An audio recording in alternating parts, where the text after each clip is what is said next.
Conquering Mountain Scrapper with Brenda. I'm Brenda, and we're here today with step 3 of the Disappearing Pinwheel. Now this is the quilt that's behind me. This is the one we're making, and I'm actually making a crib size for this one.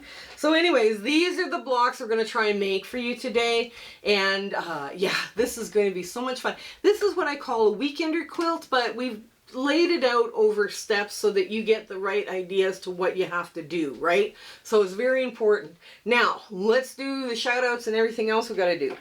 Emily at Quilting Your Legacy and Penny at Cabin Quilters. I can barely read my handwriting, so I'm kind of hoping I got all that correct. Yes, both of them are very talented fiber artists.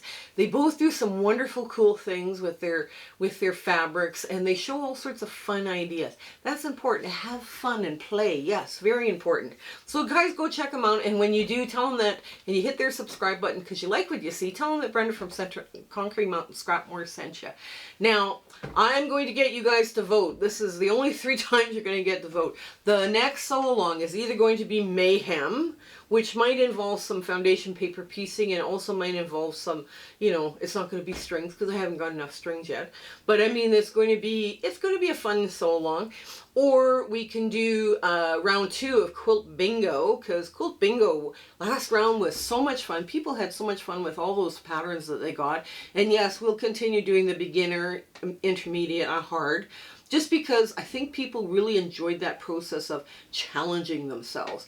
Or we could do Green Wednesdays, which is 35 blocks. At the end, I will create a twin size quilt and donate it to charity. So you guys decide which one you want next, because I think if any of the 3, or if you want to do something totally different, we can do something totally different too. That would be fine. We can kind of accommodate what you want to do. But yes, so this is what we're asking you to vote on. So we need your comments in the show notes below. Now this is your last time you're going to get to vote, so make sure it's there. Now, let's do the rest of it. Our Zoom Sew Day is the first Saturday of every month, and it's 9 a.m. to 5 p.m. People come and go, like you don't have to stay for the whole day. And it's just fun to drop in and see what everybody's working on and talk about what you're working on. And we try to say hi to everybody, and we get everybody involved. And we just have so much fun that day. And I get lots done that day. I'm always surprised how much I get done, right? So that's kind of important. And yes, 9 a.m. to 5 p.m. Mountain Standard Time, because I'm in Alberta, Canada. Also, if you guys want to help us out, make comments, thumbs up, share, like, subscribe, hit the bell, and there's a hype that you use on your cell phone, and you only get so many hypes a week. And if you could hype us, that would change our analytics and push us so that more quilters would get fun-free patterns 3 times a week. Also, we have a Facebook group, so if you're part of the Facebook community, come join us. We have a virtual sewing room hosted under Discord. We have all sorts of fun community chats and fabric exchanges by country, and just to keep the postal costs down. And we also the admins say, please answer the questions, agree to the rules. It's so important that they have that going on, because it takes up so much more time when they have to contact you back and forth, you know, and all the rest of the stuff. I speak for free to quilting guilds and quilting groups about elements of design, making scrap quilts, charity quilts. Yeah, we just have a ball, and meet so many talented quilters when we're there. I speak for free, so if you need somebody, my email address is under the About tab, or you can message me through Facebook. I'd be more than happy to do my best to accommodate you and get a speaking engagement arranged, right? So that's my way of giving back to the quilting community. Also, you guys, I have found the best shout outs from you. The best, absolutely the best. So if you see somebody that's working hard and it's a quilting channel and we're doing all sorts, let me know. I'd be delighted to give them a shout out. Just don't tell them, right? Now you can get a hold of me through the About page or message me through the Facebook group. Either one is so much fun, right? So just don't tell them. We're sneaking around, do something nice for people.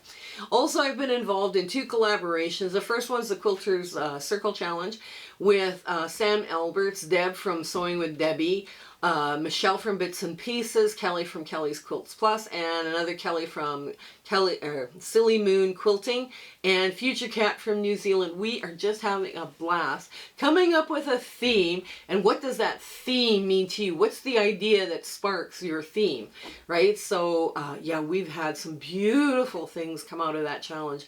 And we're not only challenging each other, we're challenging our viewers as well. So it's always so much fun to do that, because it's kind of like, yeah, what would that mean to somebody, right? You know, what's that gonna spark? So the other thing too is the other collaboration I'm working on is being ran by Handmade by Yang with Donna, and she's assembled a group of YouTubers, content creators, and wow, we're doing back to basic videos, and some of that is just awesome to watch, you guys. It's just amazing. So if you're a beginner, that's the perfect place to go to find out what to do or how to do something. And if you've been around for a while and you picked up a bunch of bad habits, like I've picked up some bad habits, to go back and rewatch it and get yourself back on track. It's perfect. Just the perfect little confidence booster as well, you know. So yeah, you can do this. It'll all be fine. Now, So Yeah is their charity drive for Alaska, ends August 15th. So if you want on that, you better get those quilts to them. So you can either reach them through their .com or their YouTube channel, and I put both in our show notes below. And it's just everybody that's participated in that in the past has enjoyed it very much. And I just found out about this one. The Orchid Valley Quilt Guild is running their charity drive for heart blocks that are 4 to 8 inches unfinished. So they're looking for heart blocks. So what they're going to do with your heart block is make it into a charity quilt and give it to people in their community. And that's out of Kelowna, British Columbia. So I'm going to put the address and everything in that, and when you have to have those finished by, because that's really important. I understand it's being mentioned at Quilt Canada and all the rest of the stuff. So this is really important to come together as people, as quilters, to do something really cool. Now, yes, it's Canadian, but if you're American, you want to participate with this, or you're living in somewhere else in the world and you want to participate, send it to them. They'd love it. They would just love it. They would love to hear from you, and they would love your block. So I think that's it. Yes, I think we've covered it all. There's a lot to cover these days. So come on in. Let's get to the sewing of the blocks for the Disappearing Pinwheel. Okay, we're at the sewing machine, and we have 1, 2, 3, 4.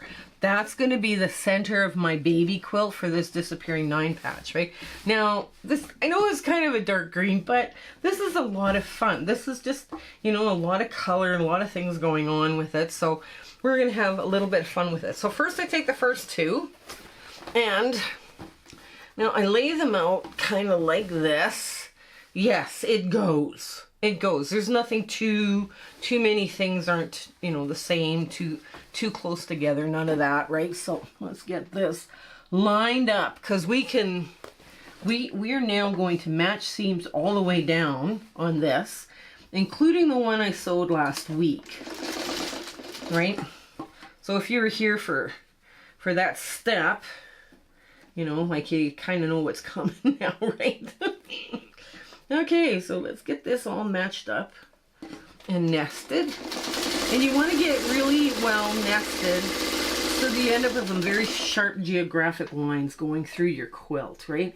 This is what makes this design pop, and it is easy enough to do. Now, another secret I'll tell you about this is, oh, I don't have my scissor with me. Oh dear. Okay, well, I guess I will use the thread cutter here, because it's supposed to work, and it just slid all the way down.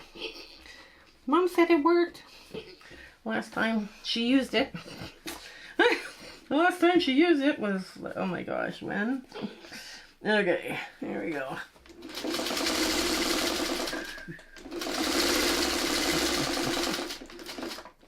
There. And get it right there. Get nested really nice and tight. There. Okay. Yeah, some of this fabric, I was kind of surprised.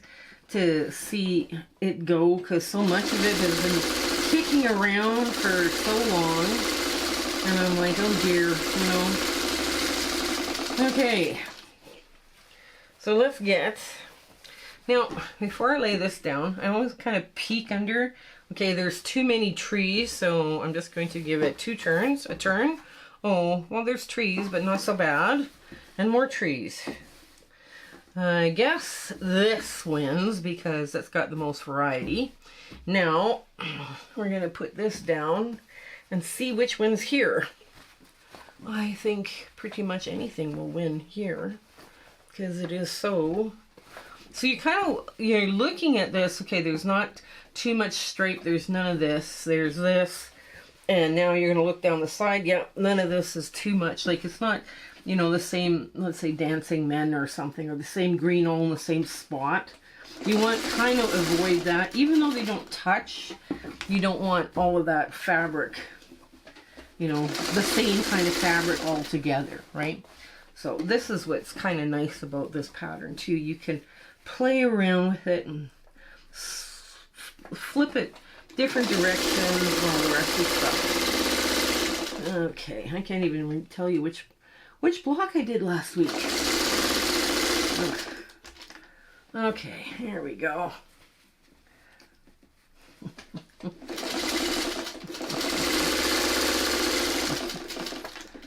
There we go, and there.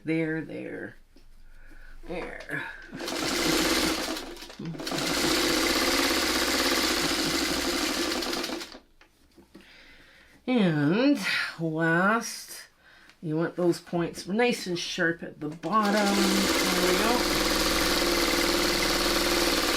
Like basically for a twin, I'm webbing together 4 patches, right? Which will help me with what I'm doing here. There. I have no idea when the last time I used that thread cutter, but it's kind of dull. It's kind of dull, but oh well. There we go. Now we just refold it. You flip it around, you refold it so you know where you're sewing now. And like I say, this is only a twin, or not a twin, a crib. But you would do the same with a twin. The twin you're going to lay out 6 across, 8 down, right?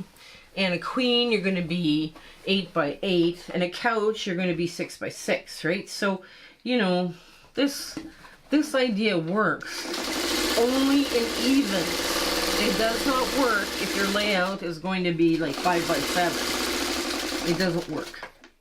Because it's just not the best. Like, that's the hard part about this particular one. There we go. Ugh. I need my scissor. This thread cutter is not working great. It's really, really dull. Okay, next. And here, let's get this.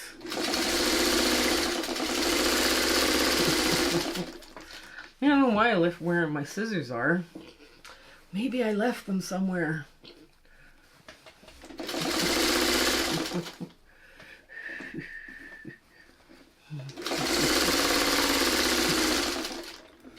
Okay, now, because I've left my scissors somewhere, I can't even, let's see. Well, we'll do it this way. We'll try and do our best here. I can't really get in there very well in the center. But yeah, you just want to keep matching the motifs up, just so you get that sharp geographic, that design popping out. There. There we go.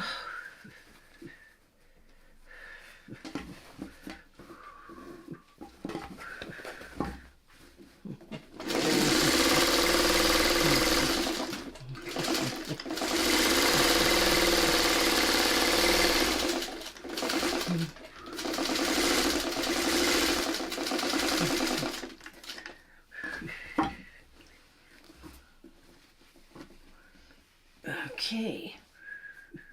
There.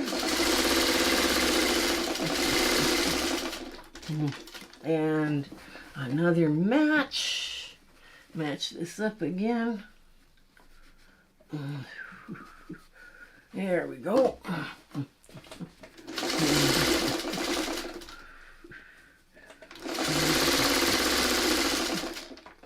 When I was doing the other one, because it's a twin size, of course, the weight of it, you start dealing with the weight of it, and it just doesn't go well.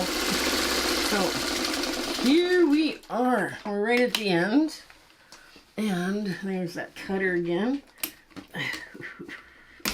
There.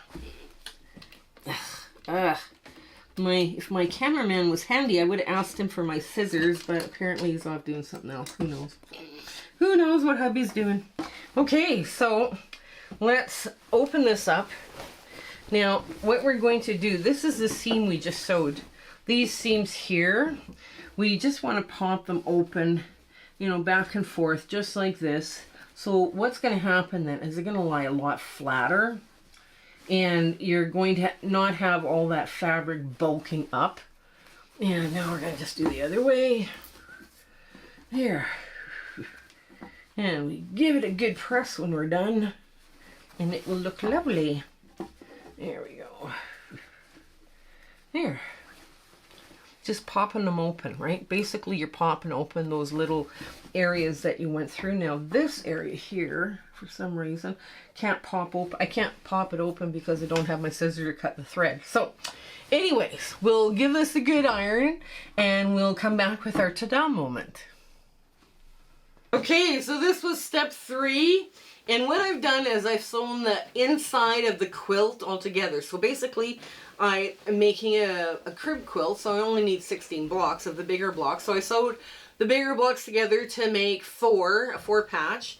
And then I sewed 4 big ones together to make this. Now, this is where, you know, you see the disappearing pinwheel, but you do have one right in the middle of the quilt, right? So it's kind of fun placement and everything, you know, it's right here, right there if you didn't see it.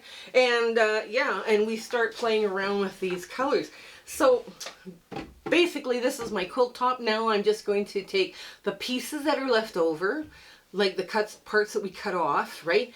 They're going to be border and cornerstones. Right, so you want to stay tuned for all of that because that's coming up. And like I say, this comes together really fast and fun. And you can change your half square triangle size to a smaller size or larger if you want. You just have to, you know, play around with it. If you make it smaller, you have to make more of them. But it does work best with even numbers. So like, you know, 4, 2, 4, 6, 8, 10, whatever, right? So this one's going to be fun. You guys are going to have so much fun with it. So you guys take care and stay well and until we meet again. All right, bye.